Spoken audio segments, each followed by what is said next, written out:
Welcome to Expanding the Table, a Princeton Seminary series from the Office of the President. I'm Jonathan Lee Walton, the 8th President of the Seminary. And at this table, we gather leading voices in history, theology, and public life.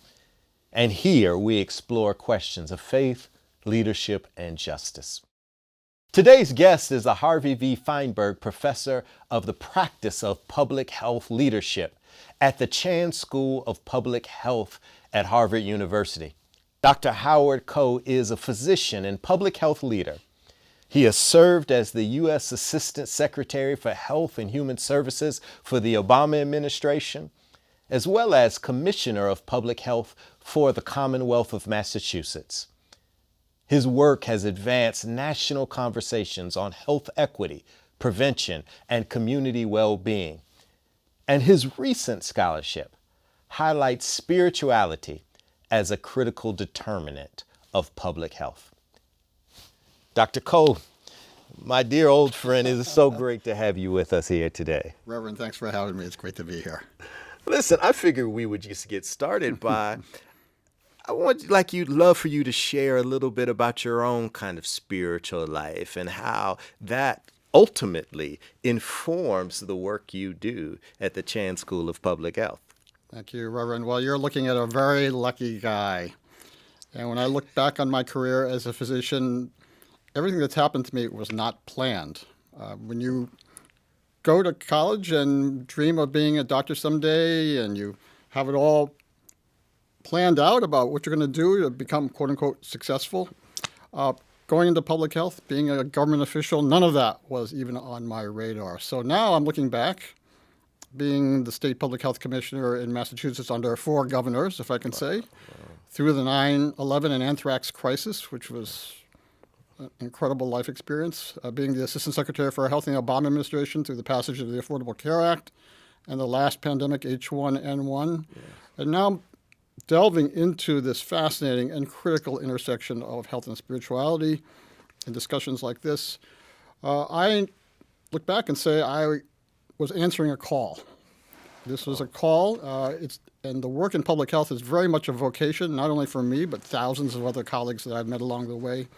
So I think the intersection between faith and health and spirituality is so critical.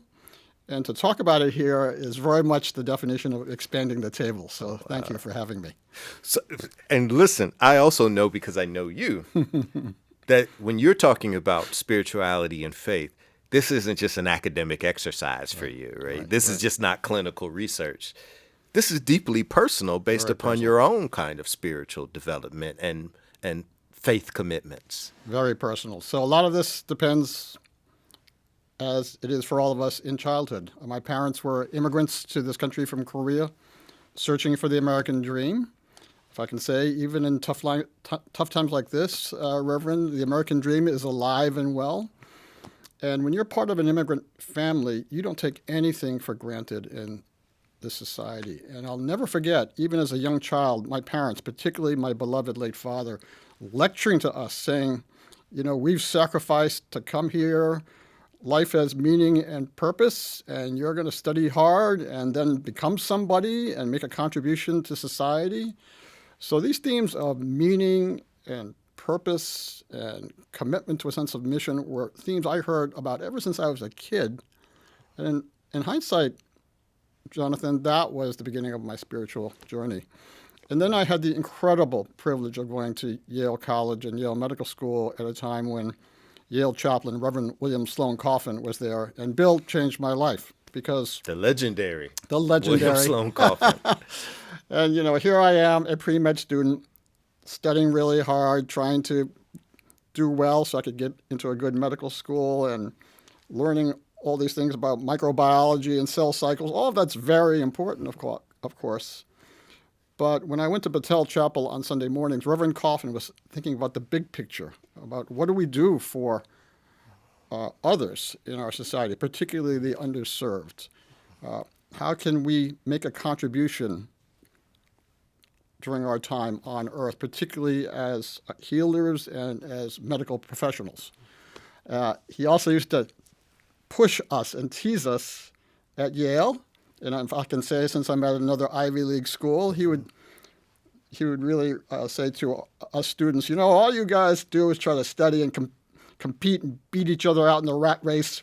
But when you win the rat race, you're still a rat, which is the ultimate spiritual question, okay? Which is why when you're running the rat race and trying to compete, what does it all really mean in the long run? And so the spiritual questions for me came all the way back then when I was hearing Reverend Coffin speak. He went on to become one of the big mentors of my life. And a big reason I'm sitting here with you, Reverend, is because of him, I got to think about the big picture, think about meaning and purpose on the journey, get involved in the research, apply this to my public service, and now be working with colleagues like you. So it's a gift. It's a gift. No, it's a real gift to have you here with us. As you moved from medicine to public health leadership, how did that inform and begin to inform your view of faith as it relates to public health and overall well-being? So, Jonathan, you're looking at a guy who went to medical school and started training, determined to be the best cancer doctor in the world. I was going to cure every patient put before me because I worked so hard and was so knowledgeable and cared so much. But at a very, very young age, as a young physician, I learned that all that knowledge and all that studying was not enough. My patients were suffering and dying way too early because of completely preventable reasons. One of the reasons for me that was so overwhelming to witness was tobacco addiction and drug use. And so that started actually a lifelong journey in tobacco control work. We had a tobacco tax campaign in our state of Massachusetts some 30 years ago, led by the American Cancer Society. I got very, very involved in that. And Jonathan, it was a great way to channel my frustration as a clinician because I just saw too many people under my watch die way too early, and they didn't get to appreciate the gift of health. There's an incredible saying by the World Health Organization that the highest attainable standard of health is one of the fundamental rights of every human being. And I find that a spiritual statement because, as Reverend Coffin used to say, the glory of God is a human being fully alive. He had this booming voice. Yes. So when we all get to appreciate the gift of health and live it to its fullest, and that's not just physical health, but also mental health, spiritual health. If you get to live that gift fully, then you are fully alive. And that's what spirituality and faith is all about. So all those themes came forward for me. And as I got involved in this tobacco tax campaign, that was my beginning of public health work and running press conferences to talk about the importance of tobacco control and public health. And then just by sheer serendipity, I guess, the governor of Massachusetts, who I did not know, noticed me and plucked me out and appointed me the state health commissioner. This is back in 1997 now.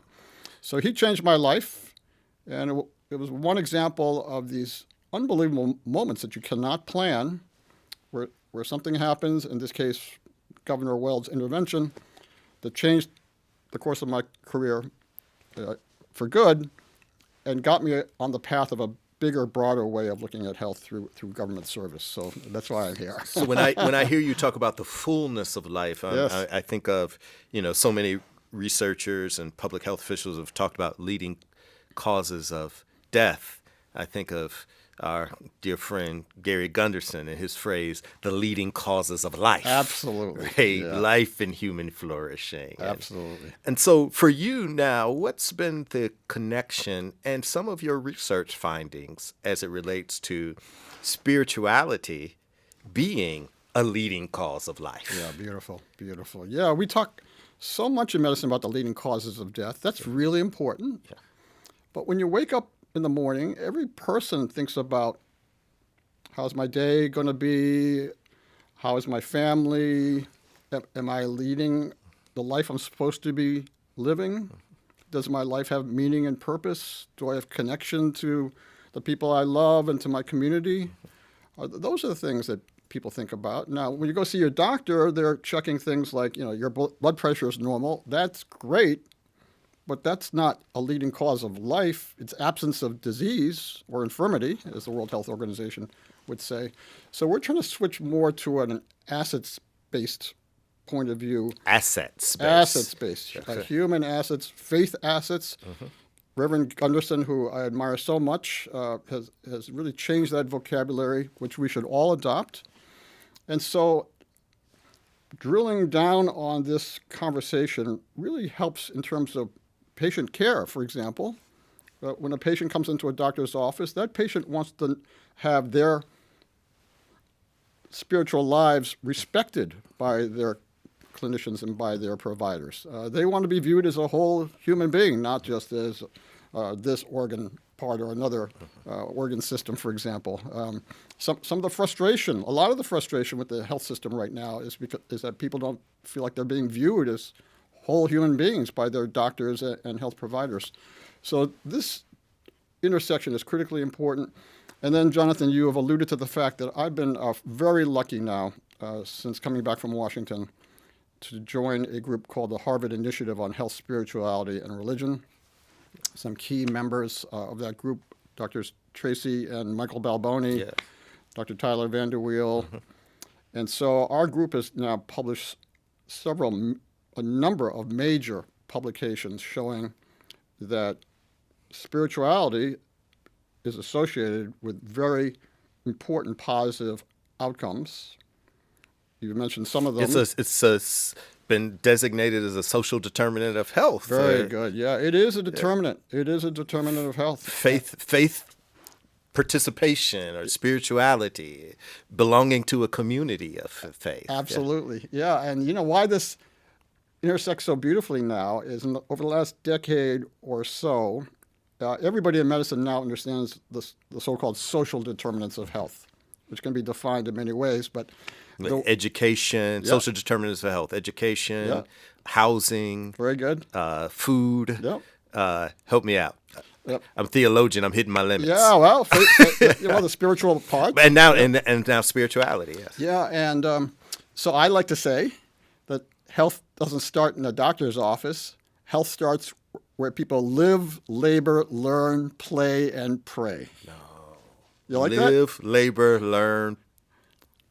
Live, labor, learn, play, and pray. I love that. I made that up, so I'm very proud of it. I love that. But the pray part is very important because the spiritual parts of who we are is essential to health, and for whatever reason, we just don't talk about it. And in medical schools and public health schools where I teach, talking about your faith and the why and what gives you ultimate meaning and purpose, somehow we don't talk about that when we do our studies. We talk about what we're doing, how we're doing it, but not necessarily why we're doing it, which is why your efforts here at Princeton Theological Seminary, Reverend, are so, so important. So, Dr. Coe, give us a little bit of insight into the history of this. I mean, when we think about faith-based hospital systems, right? I mean, when we think about the history of hospital systems and care, right? They were tied to faith traditions, denominations, churches. Excellent point. Somewhere along the lines, it seems that there was a rupture.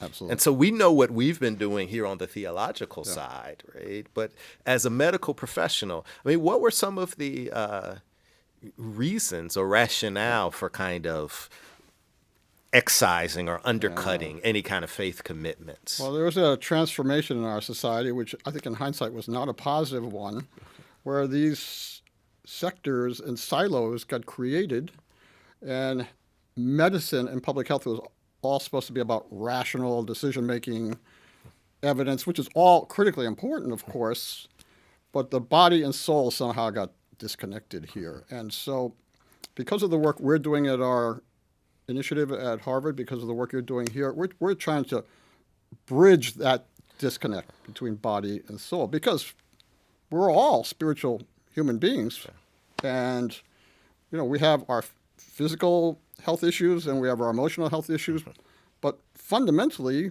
it's the spiritual underpinnings of who we are that make us who we are, right? And I make us remember unique. seeing to that point. I remember seeing I think it was a study that the Cancer Institute did, that they said 3/4 of people who receive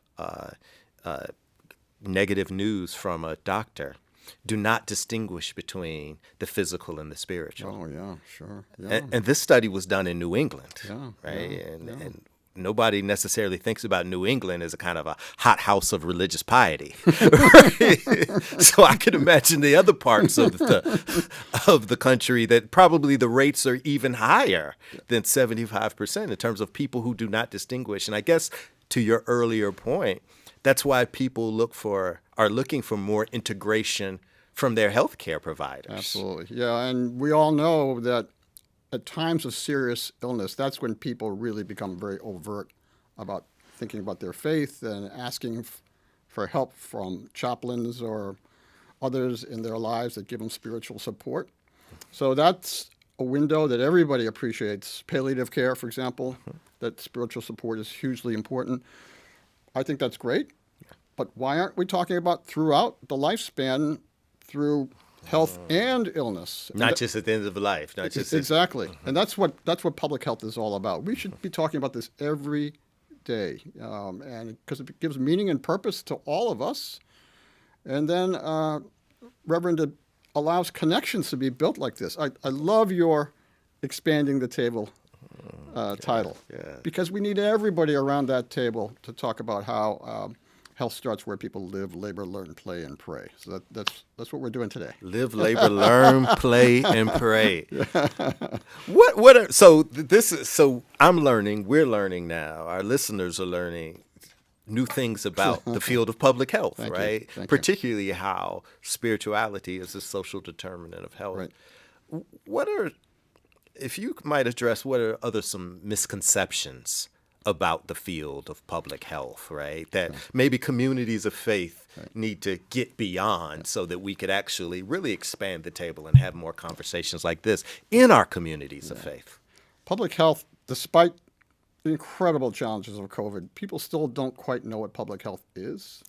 And what public health does is to protect the gift of health for all of us 24/7 and extend our lifespan, but also our health span.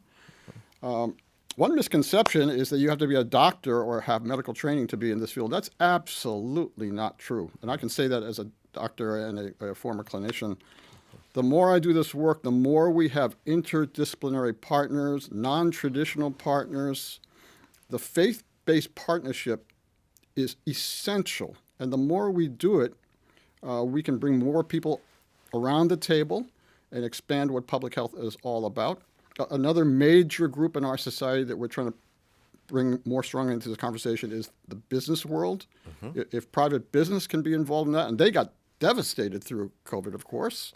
So you can't do anything unless you're healthy, and health is defined in the broadest possible sense, a state of complete physical, mental, and social well-being, spiritual well-being, and not merely the absence of disease or infirmity. And that's what the WHO has said. Would love to hear some examples of what it looks like. You said you need faith communities involved in this work, right? Mm-hmm. Faith leaders could be involved in public health.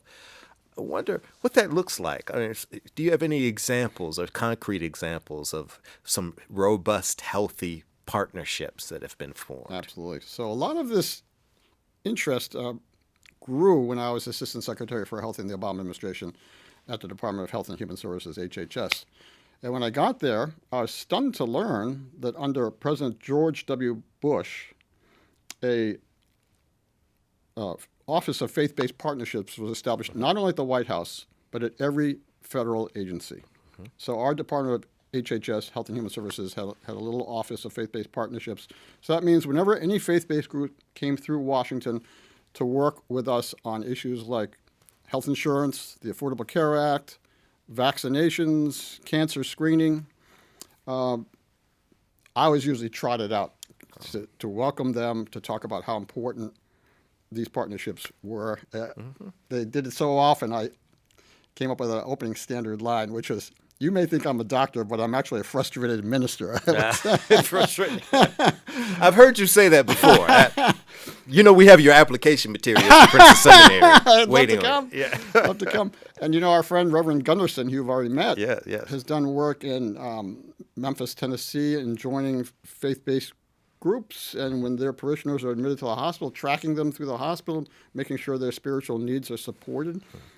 Getting people onto health insurance, Medicaid, through outreach, through faith-based groups.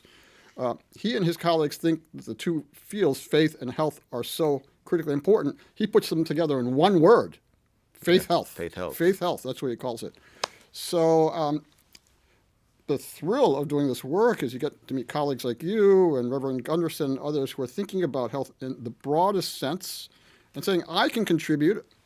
I may not have gone to medical school or public health school. That's fine. In fact, it's more important to have somebody who cares deeply about making their communities healthier, their countries healthier, the world healthier, have as broad a vision as possible. And I think that's what you're trying to do with podcasts like this, Jonathan. Exactly. I mean, when we talk about going back to, or tying to the social determinants of health and faith being a social determinant of health and some of these healthy, robust partnerships. Yeah. Some of the evidence that you've been able to identify at the Harvard Flourishing Project, yes. I think if I'm right, it has to do with being a part of a community. Absolutely. And the kind of interconnected nature. Right. It helps in terms of people taking medicine, having regular schedule, knowing that you have transportation, all of these effects of just being part of a kind of a robust community that already engages in volunteerism at higher levels. It's fascinating to track the history of the leading causes of life. Mm-hmm. And actually, I'm in the midst of writing something with Reverend Gunderson on this. Let's see if we can get this out and published soon. But over the last several decades, there's been more interest in happiness and positive psychology and psychological well-being. Now, colleagues like Dr. Martin Seligman and my wonderful colleague, Dr. Tyler Vanderweel, are talking more about flourishing. Yeah. Dr. Vanderweel has a so-called flourishing index where you can grade yourself on a scale about not just your physical and mental well-being, but also sense of meaning and purpose in life, whether you feel a sense of mission in your life, whether you have social connections and social coherence. All those things weave together to form a supportive, flourishing aspect of who you are. And when you do, you are then fully alive. So he's tracking this now in some 22 countries. And Jonathan, this is really important after COVID, where everybody is struggling to find a new normal after COVID, even now. And the social bonds have been really fragmented, as you well know, and we do a lot of work online now, and the human connection, which has never been easy to make, is getting even tougher. So they describe the antisocial century, it's been called. Yeah, it's tough. So that's why these conversations are so important. If I can also say, in a time of tremendous polarization in our country, which is so difficult to watch, if you share your sense of meaning and purpose and your why at the very beginning in an authentic way, you can perhaps connect to somebody who may not share your political beliefs, and say, okay, well, we may not agree on everything, but I'm going to respect who you are and why you think you're on this earth and what you're trying to do. And those are all sacred conversations. I have a friend. They are friends. They are restaurant owners in New Orleans, mm-hmm. and before the pandemic, 0% of their business was takeout, mm-hmm. whether through DoorDash, Uber Eats. Yeah. Mm-hmm. Now it's over 50%. Mm-hmm. of their business, right? Where even the bar in the restaurant has now become a kind of to-go staging area. Yeah. That's, we know, evidence and symptomatic of the kind of fracturing of society. You said it, yeah. So you named, this kind of antisocial tendencies that are not just what I think it's Albert Camus said, it's not what a pandemic does to a society, it's what it reveals about a society. Oh, boy.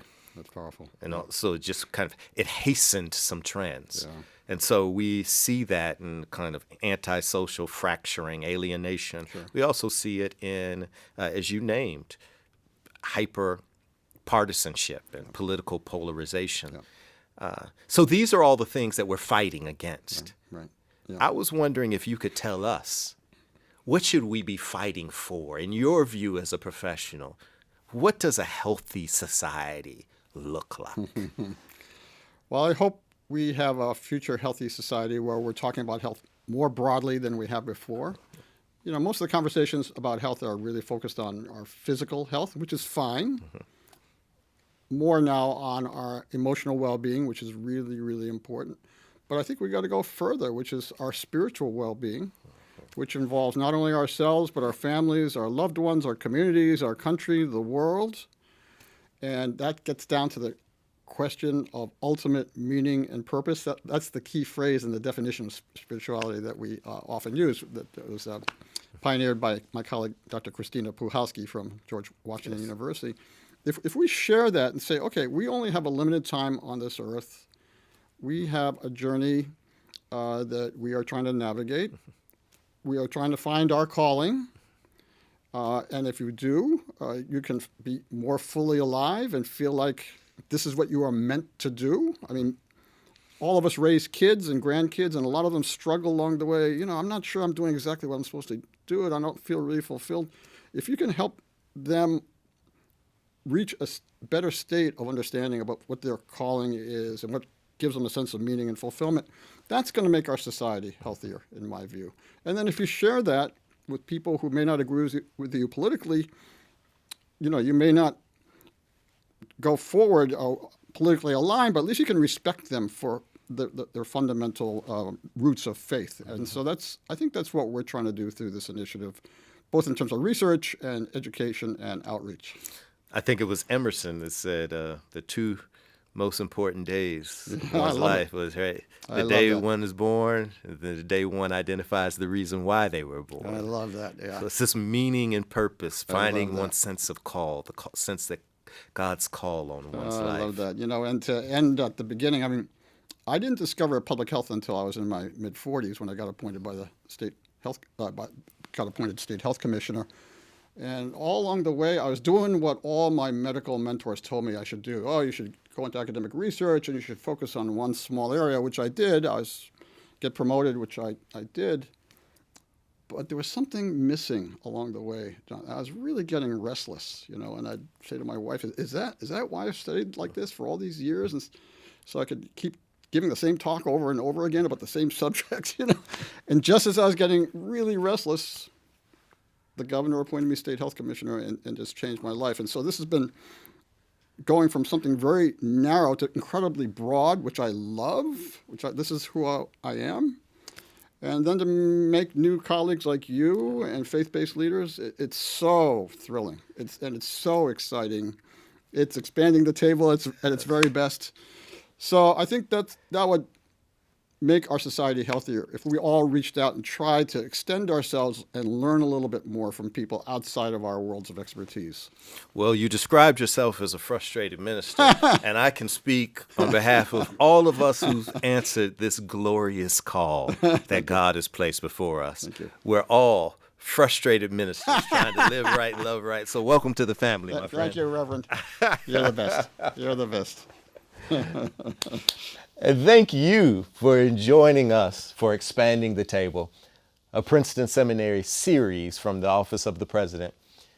These conversations are one of the ways that we live into our mission, cultivating leaders shaped by faith, scholarship, and compassion, and opening up our community to the world. So on behalf of all of us at Princeton Seminary, thank you for being part of this gathering. And until next time, may you continue to find ways to expand the table in your own community with faith, integrity, competence, compassion, and joy. One love.